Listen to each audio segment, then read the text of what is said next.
Assalamualaikum warahmatullahi wabarakatuh. Apa kabar Anda hari ini? Saat ini, kami berada di Kabupaten Banyuwangi, salah satu kabupaten yang berada di Provinsi Jawa Timur. Kabupaten yang mempunyai luas wilayah kurang lebih 5.700 km persegi, dengan penduduk sebanyak 1.700.000 jiwa di tahun 2019. Pada video ini, kami akan menjelaskan program-program inovasi yang dilakukan oleh Dinas Pendidikan Kabupaten Banyuwangi. Perlu diketahui bersama, pemerintah Kabupaten Banyuwangi merupakan salah satu pemerintah kabupaten di Indonesia yang telah banyak menerima penghargaan atas berbagai macam inovasi kebijakan yang dihasilkan, termasuk diantaranya kebijakan pelayanan publik di bidang pendidikan. Dengan terciptanya inovasi pelayanan publik tersebut, diyakini akan meningkatkan kualitas masyarakat Kabupaten Banyuwangi. Terobosan program inovasi yang diterbitkan oleh pemerintah Kabupaten Banyuwangi didasari oleh masih besarnya angka usia sekolah yang putus sekolah dan mengulang. Setidaknya terdapat 7 program inovasi di bidang pendidikan yang merupakan program unggulan di Kabupaten Banyuwangi dan telah memberikan dampak signifikan bagi warga Banyuwangi secara umum. Program inovasi tersebut antara lain program Garda Ampuh, Banyuwangi Cerdas, Banyuwangi Mengajar, Cerdas Uang Saku dan Transport, serta Siswa Asuh Sebaya. Keseluruhan program inovasi tersebut bertujuan untuk meningkatkan aksesibilitas warga Banyuwangi terhadap pelayanan pendidikan sehingga warga dapat meningkatkan kompetensi yang dimiliki sebagai modal dasar dalam bekerja. Selain itu, program-program inovasi tersebut sejalan dengan jargon yang dicanangkan oleh Bapak Azwar Anas selaku Bupati Banyuwangi. Tidak ada lagi anak putus sekolah karena tidak mempunyai uang transport, apalagi karena tidak mampu. Nah, bagaimana detail-detail program inovasi tersebut? Mari kita simak tayangan berikut ini. Din. Inovasi unggulan pertama Dinas Pendidikan Kabupaten Banyuwangi adalah Banyuwangi Cerdas. Banyuwangi Cerdas ini dimulai pada tahun 2011. Pada saat ini, dasar pelaksanaan kegiatan adalah Peraturan Bupati Banyuwangi Nomor 15 Tahun 2013. Program ini bertujuan untuk meningkatkan tingkat pendidikan masyarakat dan memberi kesempatan bagi para mahasiswa berprestasi untuk meneruskan ke jenjang pendidikan yang lebih tinggi. Program selanjutnya adalah Banyuwangi Mengajar. Banyuwangi Mengajar merupakan program yang tidak terpisahkan dari program Banyuwangi Cerdas.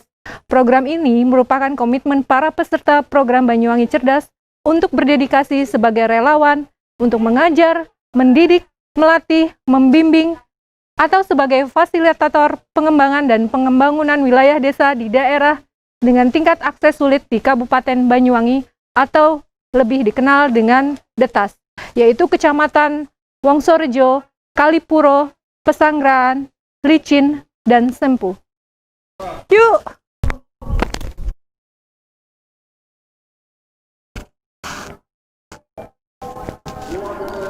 Dina nih. Oke, Garda Ampuh.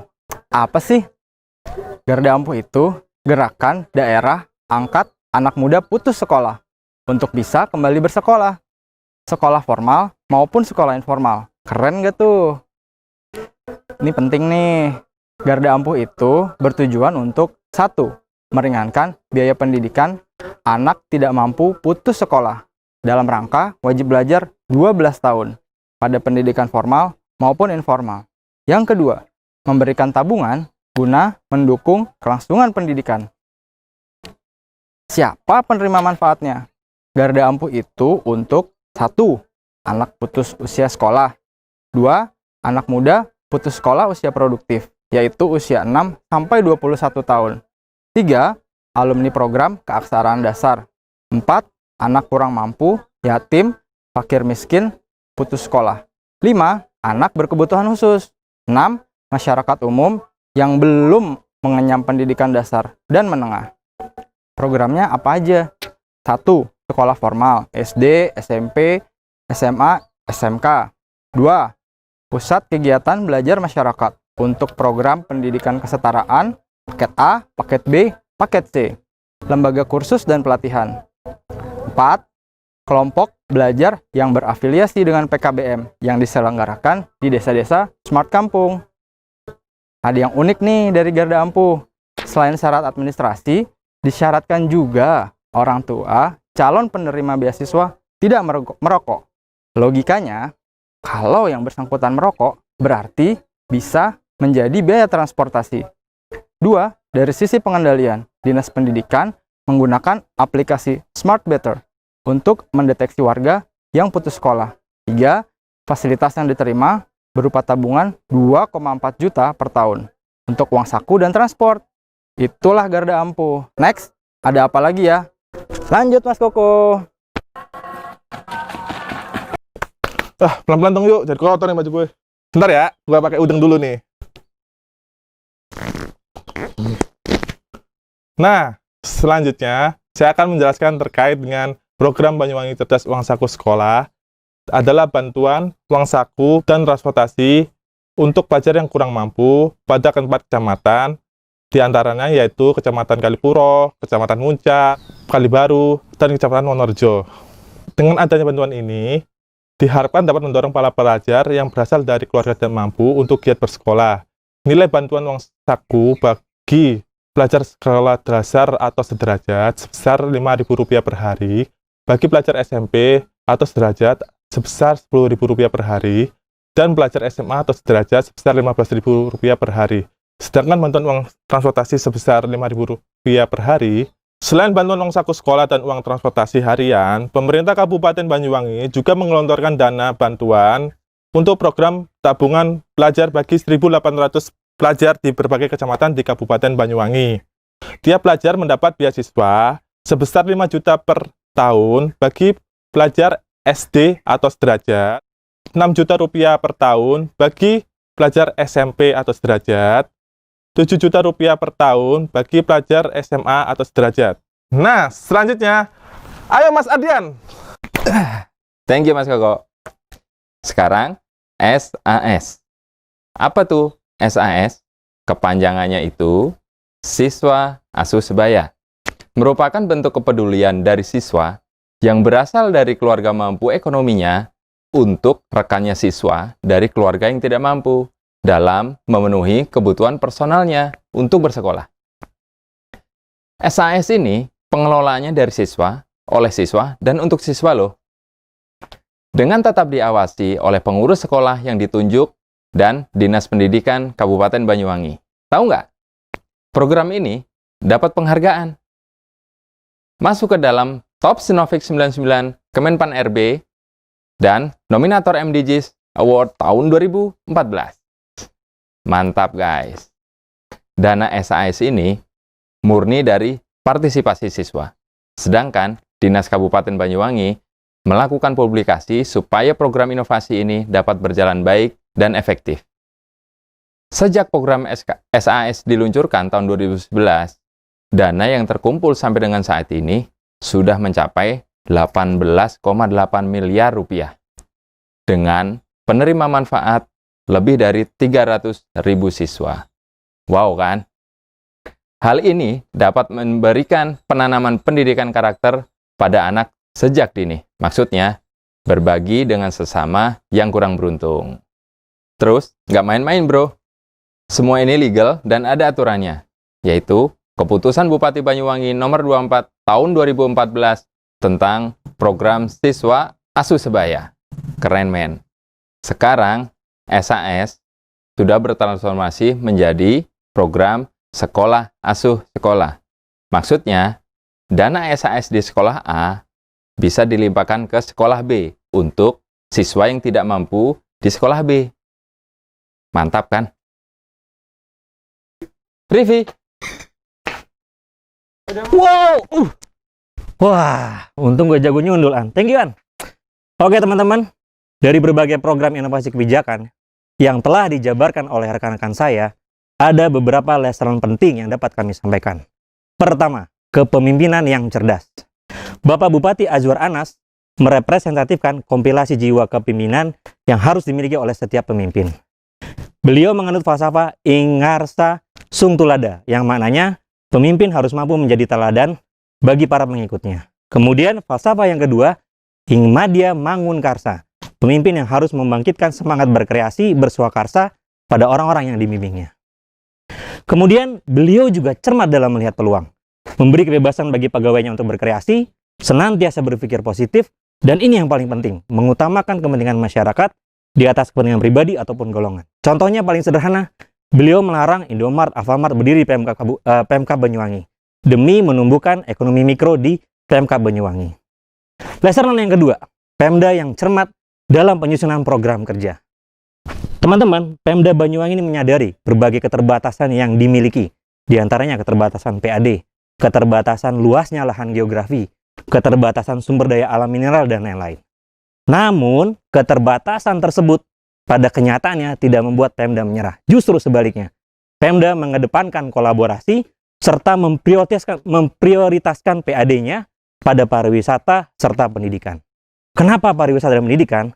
Sektor pariwisata untuk mendorong iklim pertumbuhan ekonomi saat ini, sedangkan pendidikan untuk mendorong iklim pertumbuhan ekonomi di masa mendatang.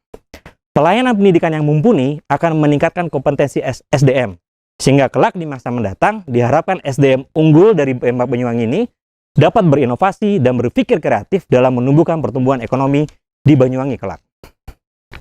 Sebenarnya apa yang dilakukan oleh PMK Banyuwangi hampir serupa dengan yang terjadi di negara Korea Selatan.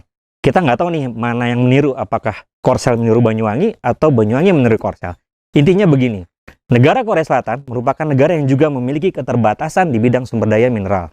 Namun layaknya Banyuwangi, Korsel mentransformasi keterbatasan dengan mengutamakan pembangunan SDM unggul. Negara Korsel merupakan salah satu negara terkemuka di bidang teknologi. Bisa kita lihat sekarang hasilnya. Nah, kita berharap suatu saat nanti Banyuwangi akan sampai pada tahap tersebut. Seperti slogan Banyuwangi, Sunrise of Java. Lesson lainnya, menurut pengelola kami, yaitu Pemda mampu secara konsisten melaksanakan kebijakan pelayanan di bidang pendidikan. Konsistensi ini sangat penting dalam keberhasilan suatu kebijakan. Kemudian, Pemda mampu adaptif terhadap perkembangan teknologi dan memanfaatkan dengan baik. Terakhir, apa yang dilakukan oleh Pemda Banyuwangi menurut kami intinya merupakan upaya perwujudan dari sila-sila yang terdapat Pancasila. Di antaranya kemanusiaan yang adil dan beradab, persatuan Indonesia, dan terakhir, keadilan sosial bagi seluruh rakyat Indonesia.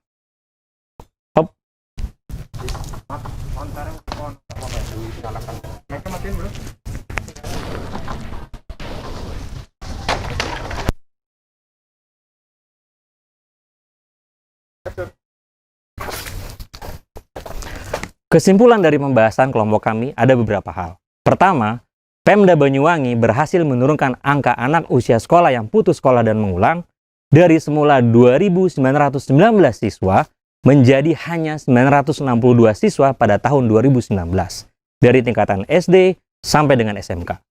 Kesimpulan yang kedua, Pemda berhasil meningkatkan aksesibilitas warga sebanyak 67% pada kurun waktu 2017 sampai dengan 2019 terhadap fasilitas pelayanan pendidikan.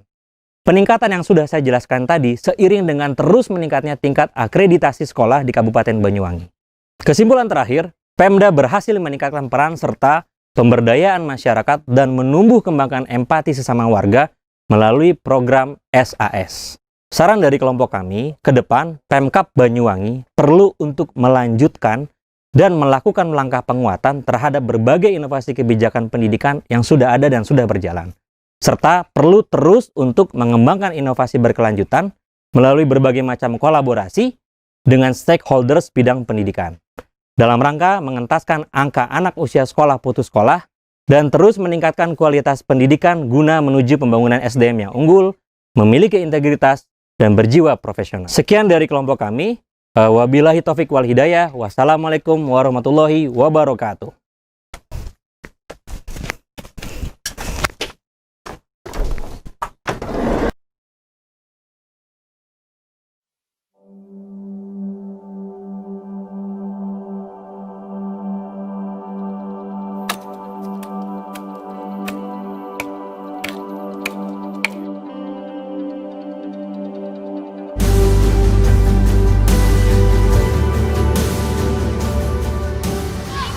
Bocor ini tempat yang sulit untuk diakses, artinya jalannya masih alami, banyak batu-batunya, dan setelah masuk ke sini ternyata sangat luar biasa. Anak-anaknya sangat antusias dalam melakukan pembelajaran.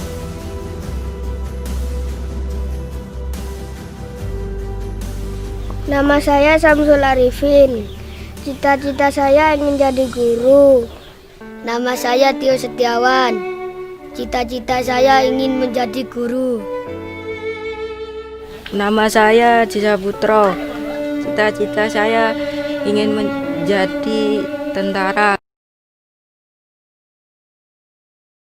SMP 2 Banyuwangi juga ada program Garda Ampuh, yaitu untuk mengangkat siswa yang putus sekolah. Dan alhamdulillah ada beberapa anak yang dibantu oleh SMP Negeri 2 Banyuwangi masuk ke sini dengan biaya gratis tanpa ada biaya sepeser pun, baik itu seragam maupun biaya sekolah yang lainnya. Dan untuk kedepannya kami tetap mendukung adanya siswa asuh sebaya karena manfaatnya sangat besar sekali. Selain untuk membantu siswa, juga untuk menumbuhkan semangat kepedulian anak-anak terhadap teman-temannya. Untuk program SAS, khususnya yang ada di SD 4 Penganjuran, memang sangat berdampak positif sekali. Utamanya adalah kepada anak-anak yang sangat membutuhkan.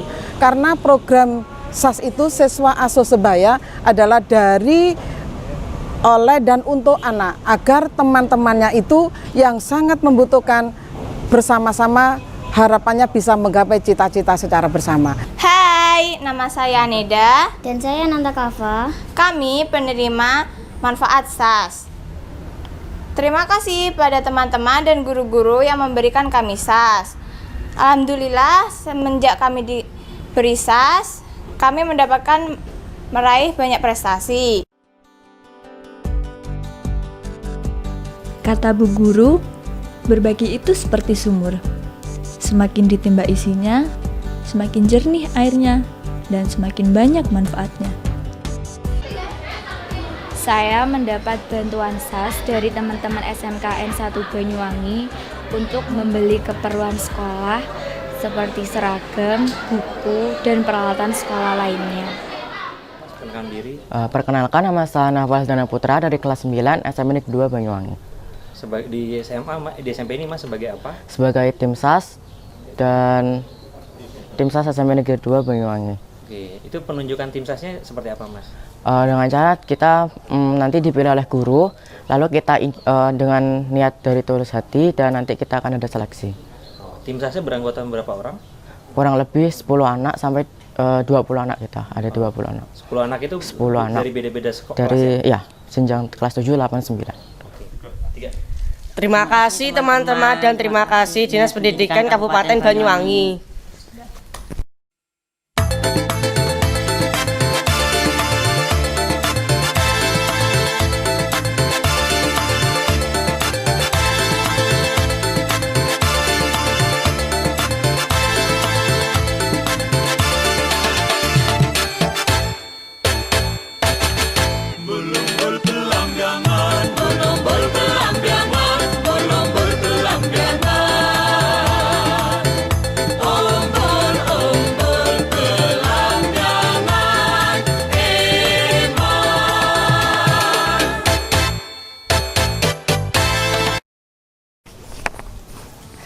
Udah, gitu. 3. Udah, gitu. Nggak main-main, bro. Semua ini legal dan ada aturannya. Gue jadi belibet nah. Dan ada aturannya. Gue jadi belibet nah. 1, 2, 3.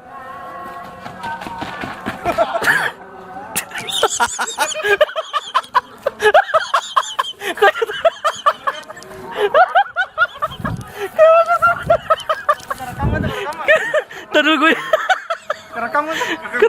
kayaknya kerekam sih, gue sakit perut. Ini Mas.